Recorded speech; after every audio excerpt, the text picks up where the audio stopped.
Here's Brody Brazil. So over this past weekend, the Athletics decided to turn their comments back on. And they weren't even trying to hide it. In fact, they made it quite blatant. Hey, comment down below your favorite home run our guys hit this year. This was not a post that was on accident, made with the comments left open. This was open on purpose. And as you can imagine, as you probably could have predicted, they got ratioed. And I'm not even going to include what the actual comments were, but all of that also pretty predictable in the tone and the kickback and the negativity towards the Athletics that you would obviously expect. And all of this after 660 plus days with the comments off. More on that in just a second. But again, this is all part of something orchestrated. They didn't just put this up on Twitter. They also had open posts for comments on Instagram and Facebook. I don't think yet they've made a TikTok post or they've not put out a YouTube video with the comment section open. But I would imagine all of this is going to fall in line, that this is now their overall new strategy after closing it off to open things back up, to open up the comment section a week after the World Series concluded, and we're in the heart, or the beginning of the heart, of the baseball offseason here. But just to go back here, on 665 days with the comments off, what professional sports team, what college sports team, what major brand out there in the world is on social media posting things regularly with the comments off for 665 days? It is literally unheard of for a multitude of reasons. It goes to show you how unique this situation is, but also how different the Athletics' approach was in all of this. Shutting off the comments. If you had left them on this entire time, maybe some of the tension and the heat that you're feeling, maybe that would have already come and gone. I don't know. But by closing them off and now opening this up, what exactly were you expecting to happen? This was said to be initially a prevention of discourse that they didn't like and the negativity that they were seeing regarding their relocation and regarding leaving Oakland. But look, to some degree, when you shut off the comments, when you don't want to hear anything that anybody's having to say, isn't that also a bit of a distinct admission? And I'm not going to put that admission into anybody's comment here, or I'm not going to put words in anybody's mouth, but what is that admission that you're making when you don't want to hear what everybody else is saying? What does that mean? Think about that for a second. It also makes things worse here and now to have them closed off, to make that decision 665 days ago or more now, but then to open it up. It's kind of like moving to Sacramento and saying, well, we don't want the name Sacramento associated with us. It's only temporary. We don't want to lead anybody on. We don't want to disrespect anybody. So no Sacramento for us. No logos, no patches, no nothing. We're just the Athletics. Please only call us that.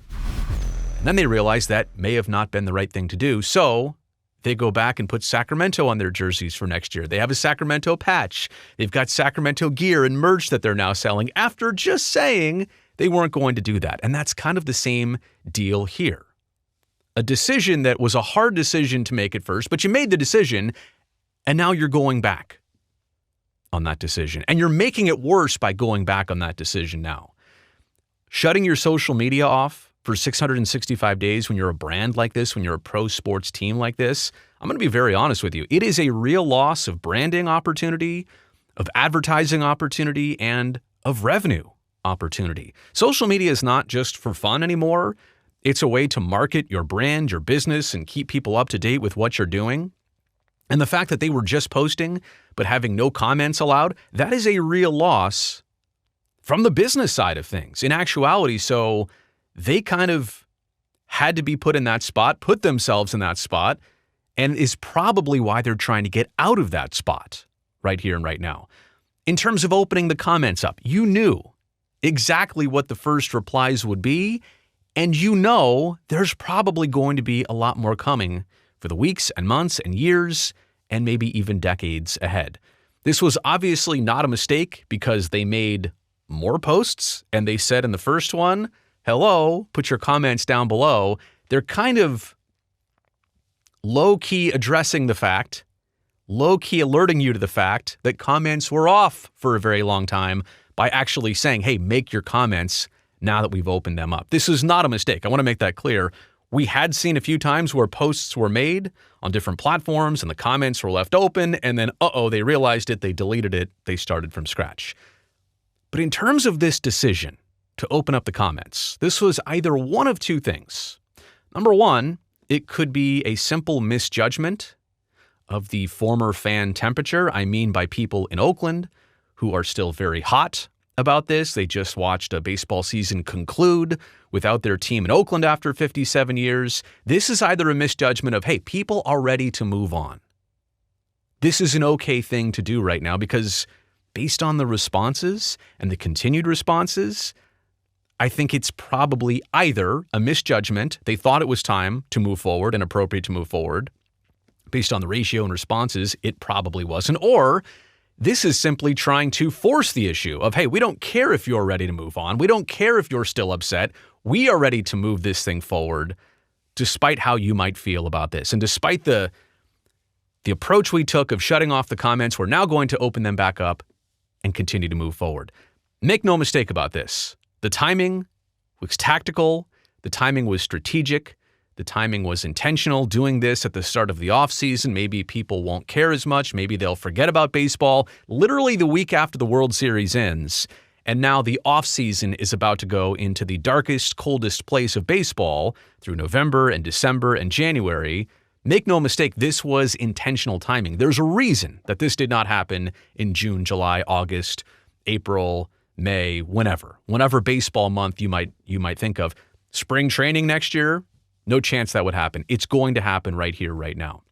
I also want to make the comparison here of what the Montreal Expos and their fans went through when that team departed and became the Washington Nationals in the 2000s versus what Oakland fans have just gone through in the last several years. Expos fans did not have social media at all or anywhere like it exists today. This was, 2004, 2005, when all of that was happening. They didn't have a voice, a platform, a way to express themselves other than old school traditional media. Hey, you're in a news story. Hey, there's a radio call-in program. But that's about the only way that fans really got to express their displeasure. And nowadays with social media, any comment, any post that a team or a business makes, and there's comments below it, this is the fans' opportunity in large quantities to get their voice out there. And even big entities, even big companies and accounts like Major League Baseball or one of its teams, they do not like to be held accountable, or all the other terms you could use for that, in the comment section. They do not like that.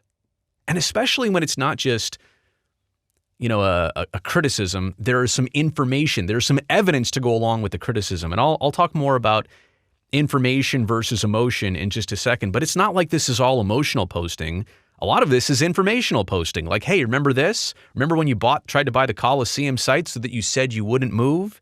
And then you did. A lot of things along those lines. But again, big entities, they don't like to be held accountable like this.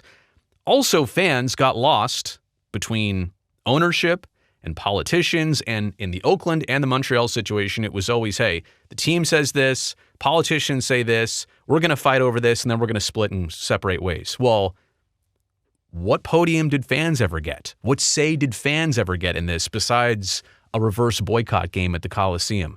Besides any type of social media movements that they've had, besides the sell shirts, the fans never really got their own say on a platform. So this, social media, is their podium.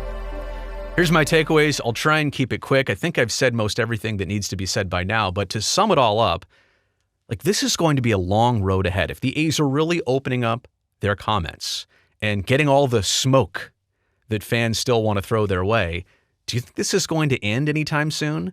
I feel like there are fans with years and probably decades of resentment, as the wounds they have sometimes heal, sometimes don't heal, sometimes the wounds are opened right back up. A former A's player does something, or every time there's a playoff game or a moment that connects fans back to the Oakland A's, those feelings and emotions are going to rise back up to the top, and people are going to feel the exact same way. So opening up the comments now, I don't know what the intention of keeping them off was to open them up here and now, but I don't know that the feelings are any different, especially when the team has not even made their ultimate landing spot yet. It's not all done and decided for them. I mean, clearly because they're not there yet. And even if they do get there, they're still not there yet in Las Vegas.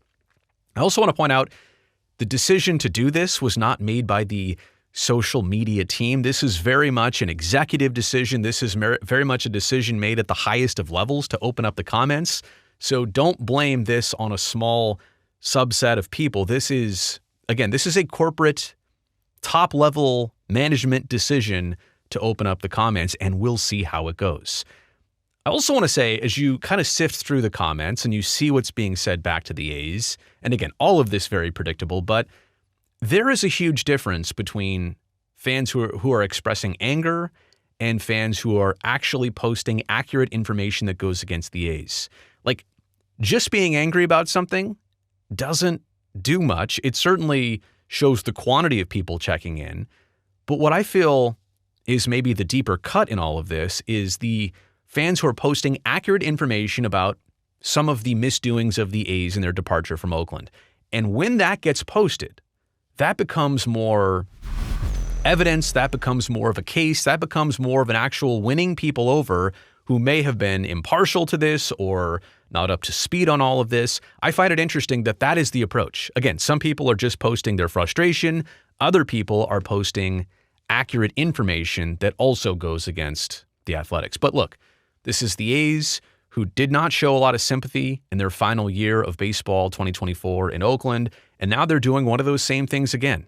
They say they're going to have the comments off, and they had the comments off. And you would have thought after 665 days, you're probably leaving them off for the foreseeable future as well, too. But now they've reversed that decision. That's only going to make that whole decision initially harder on them right here, right now. I wouldn't be surprised, honestly, if they close them back up eventually. They tested this out.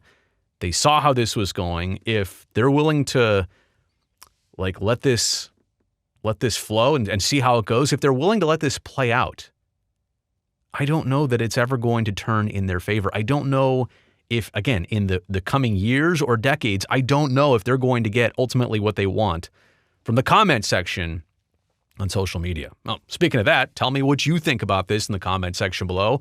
Also, thumbs up while you're down there helps me, this video, and this channel. And don't forget to subscribe. I would love to see you back here next time.